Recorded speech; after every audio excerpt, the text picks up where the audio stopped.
ये मेरा मानना है दिनेश जी, और इसलिए वो यू टर्न नहीं कर पाएंगे। जी, बहुत अच्छी बात कही आपने।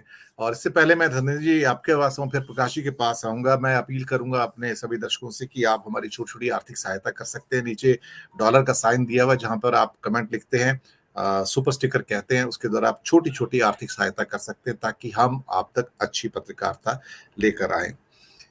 धनंजय बाबू, जो बात गिरीश भाई ने कही है वो बिल्कुल सर्वथा उचित है, इसमें कोई शक वाली बात नहीं है। लेकिन मैं एक आज इंटरेस्टिंग एनेक्डोट जोड़ देता हूं साथ में।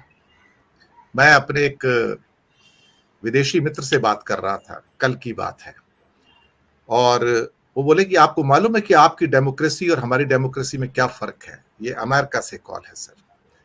वो कहते क्या फर्क है? मैंने कहा जी बताइए, दोनों ही दुनिया के महान लोकतंत्र हैं। बोलता नहीं, कहता हमारे यहाँ जो आपके भारतीय है ना, जिनके पास अमेरिकी नागरिकता है। मैंने कहा जी। बोलता है जब उनको अमेरिकी नागरिकता दी गई थी तो उन्होंने ओथ लेनी होती है, एक शपथ लेनी होती है, तब आपको वो पासपोर्ट दिया जाता है, उसके बिना नहीं दिया जाता कि आप अमेरिका के नागरिक हैं, आप अमेरिका के प्रति लॉयल रहेंगे, आप अमेरिका के क्या कहते हैं कि जो सारे रस्मों रिवाज हैं, उनका जो राष्ट्रगान है वो आपका राष्ट्रगान होगा। बोलते जी। कहता है आप बताइए, जब आपकी टीमें ब्रिटेन में जाके खेलती हैं और ऑस्ट्रेलिया में खेलती हैं और वहां पे हिंदुस्तानी जब तिरंगा लेके बैठते हैं और वो हिंदुस्तानी जो ऑस्ट्रेलिया और ब्रिटेन के नागरिक हैं, आपको कैसा लगेगा? क्या वो गद्दार है कि नहीं है? वो नागरिक मेरे देश के, पासपोर्ट मेरा, खाते मेरे देश से हैं, लेकिन हाथ में दूसरे देश का झंडा लेके बैठते हैं। आप देखिए लज्जाजनक है कि नहीं है?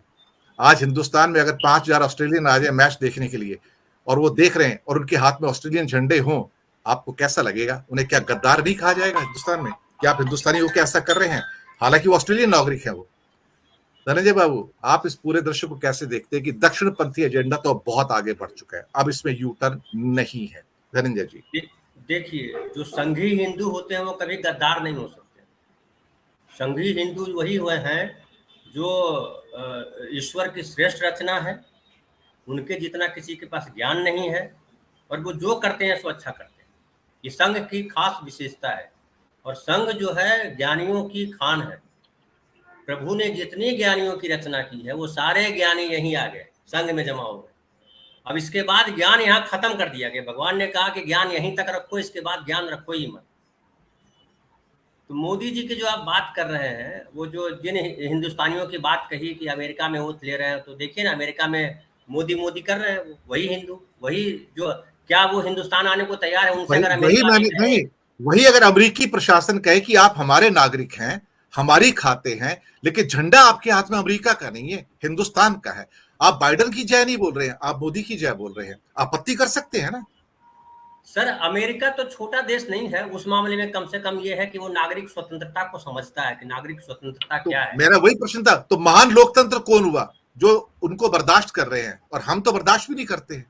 सर, ये तुलना की आवश्यकता ही नहीं है। कहाँ राजा भोज, कहाँ गंगू तेली, कोई तुलना कर सकते हो उसकी? गंगू तेली में भी ऐसी तेली है जिनके पास अपने बदन में लगाने के लिए तेल नहीं। उन तेलियों की बात कर रहे हैं आप। कम से कम उन तेलियों की बात करें जिनके पास तेल है, जो तेल का व्यापार करते हैं, तो फिर भी सही है।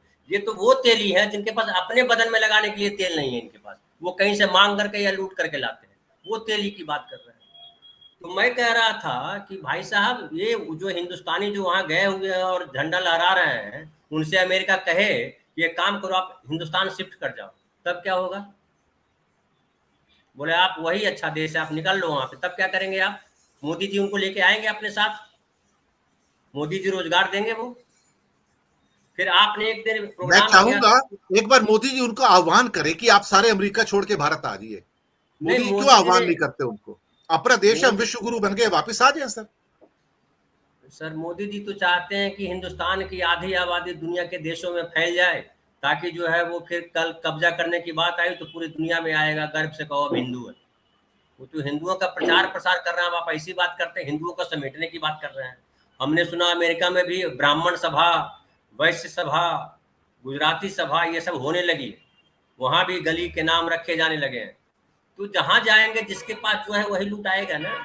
आपके पास गुण है तो गुण लुटाओगे, आपके पास अगुण है तो अगुण लुटाओगे। क्या करोगे आप जो जाओगे, आप अगर समझो खुशबू वाले फूल हो तो आप खुशबू फैलाओगे हर जगह। आप में बदबू है तो बदबू ही फैलाओगे, वो तो नेचर है, तो स्वभाव है। तो जो मोदी जी का स्वभाव है, जहां आपका सवाल है, मोदी जी का स्वभाव क्या है? मोदी जी स्वभाव बनता कैसे है?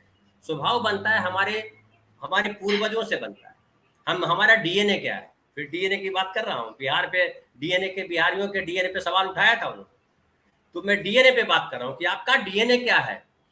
एक और हमारे यहाँ कहावत है दिनेश भाई, संगत से गुण आत है, संगत से गुण जात। तो जिनकी संगति मोदी जी ने बाल काल से की, वो कौन लोग हैं? उनके लिए तो हिंदू होने का मतलब वो नहीं है मनुष्य होना। हिंदू होने का मतलब होता है जो भगवा झंडा लेके दौड़े, जो माथे पे तिलक लगाए और बाकी सारे धर्मों से वो नफरत करे। अपने धर्म के लोगों में भी नफरत करे कि वो तेली है या वो शूद्र है या वो अछूत है, उन सब से नफरत करे। केवल आप ब्राह्मण श्रेष्ठ, हम ही श्रेष्ठ है।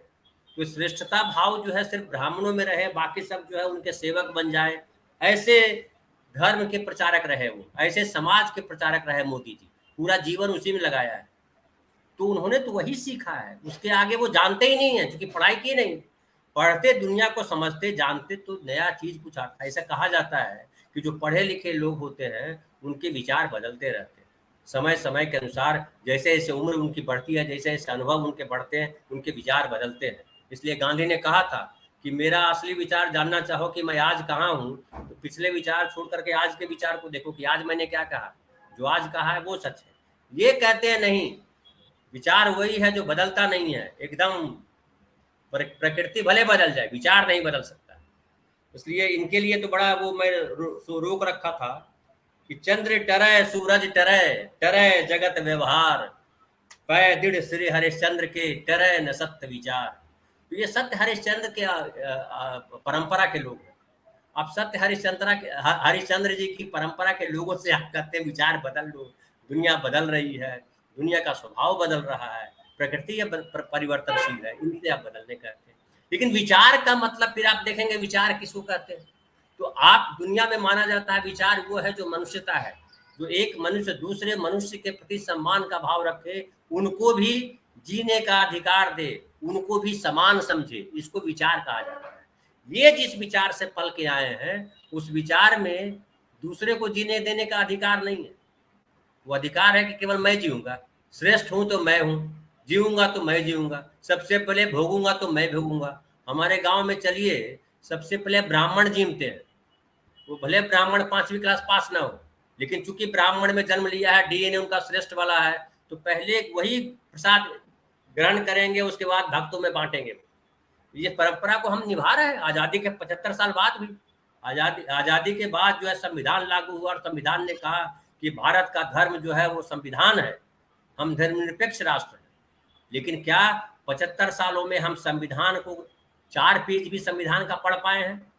इस देश में गीता, कुरान, बाइबल और दूसरे सारे ग्रंथ आप पूछिए तो आप अभी अगर सर्वे कीजिए अपने मित्रों, अपने दर्शक मंडल में, तो रामायण भी पढ़ी है, महाभारत भी पढ़ा है, गीता भी पढ़ी है, सब बता देंगे। लेकिन पूछिए कि क्या संविधान पढ़ा है? मैं दावे के साथ कहता हूँ 99% लोग बोलेंगे नहीं पढ़ा है। तो जो ग्रंथ पिछले 72 साल से भारत के नागरिकों के लिए सबसे महत्वपूर्ण है, उसका एक पन्ना भी हमने नहीं पढ़ा। अगर पहला पन्ना भी पढ़ा होता, प्रियम्बल पढ़ा होता, तो मोदी जी आज जिस तरह से व्यवहार कर रहे हैं मणिपुर के साथ, वो नहीं कर रहे होते। जिस तरह मुसलमानों के साथ व्यवहार कर रहे हैं वो नहीं कर रहे होते। जिस तरह सिर्फ गुजरात और हिंदू के लिए, गुजराती हिंदू के लिए सोच रहे हैं, वो नहीं कर रहे होते। और गुजराती हिंदू के बाद क्षमा करें, गिरीश जोशी के लिए नहीं सोच रहे हैं, वो अपने लिए सोच रहे हैं कि मैं क्या क्या सुख भोग लूं उनका। इसलिए पूर्व जन्म के फल लेके आए हैं। पूर्व जन्म में उनको राजा बदा लिखा हुआ था, हम लोगों को बदा था कि आप माओ माओ माओ माओ करते रहिए। तो इसलिए मैं बोलूंगा कि देश की जनता जब तक संविधान को नहीं समझेगी, अपने आप को नहीं समझेगी, तब तक चलता रहेगा। लेकिन मुझे लगता है बदलाव तो आएगा। मणिपुर में जो आज घटना घट रही है, कश्मीर 5 साल से कश्मीर में चुनाव हुआ नहीं हुआ है, नागरिक के कोई भी हित वहां काम नहीं कर रहे हैं, नागरिक के कोई भी अधिकार वहां लागू नहीं है। दूसरा मणिपुर हुआ है, आप इनको 10 साल और दे दीजिए, देश में ऐसे 20 राज्य हो जाएंगे जो ऐसे ही आग में जलते रहेंगे। इनका काम ही है आग लगाना।